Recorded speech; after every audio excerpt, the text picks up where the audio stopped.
नमस्कार साथियों। काफ़ी लोगों का कंप्लेंट है कि मैं आजकल वीडियो पे आता नहीं हूँ।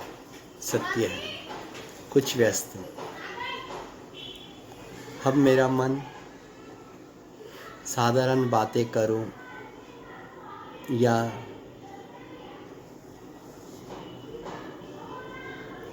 संसार की बातें करूँ ये नहीं करता। मैं कुछ विशेष बातें करना चाहता हूँ, रहस्यमय बातें करना चाहता हूँ। वो रहस्यमय बातें जो भगवान ने अपनी करुणा दृष्टि से मुझे प्रेम स्वरूप बेंट रूप में उन्होंने मुझ पे कृपा की। लोगों का ये मानना है कि अब कलयुग आ चुका है। पहले सतयुग था, बाद में द्वापर युग, अब कलयुग। हमारे शास्त्रों के अनुसार सतयुग में भगवान श्री राम का अवतार हुआ था, द्वापर युग में भगवान श्री कृष्ण का अवतार हुआ था, और अब कलयुग चल रहा है हमारे मनुष्यों का अवतार। वास्तव में युग नहीं आता है, क्योंकि सूरज वही है, चांद वही है, धरती वही है, तारे भी वही है। तो बदला तो कौन बदला? अल्पजीवी मनुष्य। अल्पजीवी इसीलिए कह रहा हूँ क्योंकि वैज्ञानिक तत्वों के अनुसार मनुष्य का एवरेज लाइफ स्पैन 67 ईयर्स, 67 साल है। अगर मैं करेक्ट प्रोनाउंसिएशन कर रहा हूँ हिंदी में तो 67 साल, 67 ईयर्स है। Indian human life span according to international reports it is 67 years, और full life span is considered to be 120 years according to the Vedic studies। हमारे जो वेद पुराण शास्त्र है उनके अनुसार, ऋग्वेद के अनुसार 120 साल मनुष्य की नॉर्मल ह्यूमन लाइफ स्पैन बताया गया। लेकिन कलयुग के आते आते आज इंसान की एवरेज लाइफ स्पैन हो गई है 67 ईयर्स। तो इसका मतलब क्या हुआ? हर 67 ईयर्स में एक पुराना मनुष्य चला जाएगा, नया मनुष्य उसका स्थान ले लेगा। फिर से 67 ईयर्स खत्म हुए, वो गया, दूसरा मनुष्य उसकी जगह गया। फिर 67 ईयर्स हुए, वो पुराना चला गया, फिर दूसरा आएगा। यानी बदल रहा है तो मनुष्य बदल रहा है, और मनुष्य के साथ साथ बदल रही है उसकी विचारधारा है। जी हाँ, उसकी विचारधारा बदल, बस ये विचारधारा बदलना ही युग के बदलने का स्वरूप है, ना कि कोई युग यानी कोई कुछ चीज नहीं है। इट्स नॉट लाइक अर्थ और ए लैंड। धरती बदल रही है, सतयुग चला गया, द्वापर चला गया, अभी कलयुग आ गया, कुछ और नहीं बदल रहा है।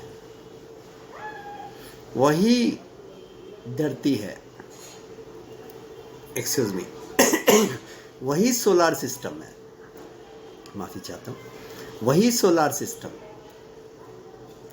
वही ब्रह्मांड, वही भूगोल, सोलार सिस्टम आदि वही भूगोल है, वही सूरज है, वही चांद है। उसी तरह धरती सूरज की प्रदक्षिणा करता है, चांद धरती की प्रदक्षिणा कर रहा है, वैसे ही तारामंडल है। बदला तो मनुष्य, और मनुष्य की विचारधारा बदली। ये विचारधारा के अंदर जो परिवर्तन होता है उसके कारण युग का परिवर्तन होता है। अगर आपकी विचारधारा अच्छी है, सात्विक यानी शुभ विचारधारा है, ऋग्वेद के अनुसार से गुण 3 रूप में बताए गए, सात्विक, रजस और तमो। सात्विक यानी शुभ विचार, दूसरों के हित के बारे में सोचना, सबके हित के बारे में सोचना, ये सात्विक है। रजस कर्म में होना, स्वयं के बल पर जीने की जो योग्यता होती है वो रजस है। तामसी दूसरों का हित करना और सिर्फ खुद का सोचना, ये तमोगुण तामसी गुण है। जब मनुष्य के अंदर सात्विक गुण वाले मनुष्य ज़्यादा होते हैं, इनकी मात्रा अधिकतम होती है 90% और अबव, उसे सत्युग कहते हैं। जब सात्विक गुण और रजस गुण बहुत होते हैं उसे द्वापर कहते हैं। और जब तामसी गुण बहुत ज़्यादा हो जाते हैं मनुष्य के अंदर, जब ज़्यादातर मनुष्यों के अंदर समझो 90% एंड अबव मनुष्य के अंदर जब तामसी गुण होते हैं तो उसे कलयुग कहते हैं। तामसी गुण के साथ रजस रहेगा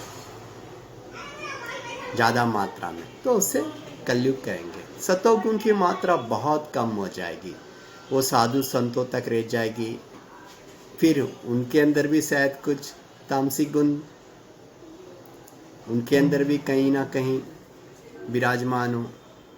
ये कलयुग का प्रभाव है, ये कलयुग है। ये जब गुण हो जाते हैं तो उसे कलयुग के आरंभ या कलयुग के होने का कहते हैं। यानी बदल कौन रहा है? इंसान के गुण बदल रहे, इंसान के गुण बदल गए, विचारधारा बदल गई, युग बदल गया। यानी यदि हम सब इंसान अगर अच्छे हो जाते हैं, सिर्फ दूसरों के एक दूसरे के हित के बारे में सोचने लग जाते हैं, सत्युग फिर से सत्युग का आरंभ हो जाता है। बस यही है। देखिए शांति कुंज परिवार किस तरफ बल दे रहा है? अच्छे बनने पर दे रहा है। वो क्या चाहता है? फिर से युग बदले, फिर से सत्युग का आरंभ हो, क्योंकि विचारधारा बदल जाएगी तो सत्युग वापस आरंभ हो जाएगा। तो शांति कुंज परिवार हरिद्वार के, जिसे गायत्री परिवार भी कहते हैं, ये महान पुरुष, वो महान आत्माएं, वे सारी महान आत्माएं जो हजारों की संख्या, लाखों की संख्या में है, वो सब या करोड़ों की संख्या में, वे सब प्रयत्न कर रहे हैं कि मनुष्य की विचारधारा बदले, क्योंकि विचारधारा बदल गई वापस सत्युग आ जाएगा। यही चाहत है ब्रह्मा कुमारीज की। ब्रह्मा कुमारीज के जो लाखों करोड़ों विश्व भर में जो उनके कार्यकर्ता है, उन सब की यही मान्यता है कि शुभ विचार अगर धरती पे होंगे तो युग बदल जाएगा, युग परिवर्तन हो जाएगा और फिर से सत्युग का आरंभ होगा। यानी वास्तविकता ये है कि युग आता नहीं, जाता नहीं, कुछ नहीं, इंसान के विचार जब बदल जाते हैं तो युग अपने आप बदल जाता है। तो मित्रों, साथियों, अपने आप को हम बदलेंगे इंडिविजुअल बेसिस पे। अपने आप को हम प्रेम से, करुणा से, दया से अगर संपूर्ण रूप से हमारे अंदर हम उसी को स्थान देंगे अपने हृदय में, मन में, विचारों में, तो युग अपने आप बदल जाएगा और कलयुग खत्म होकर सत्युग का नया आरंभ होगा। जय श्री गणेश। नमस्कार।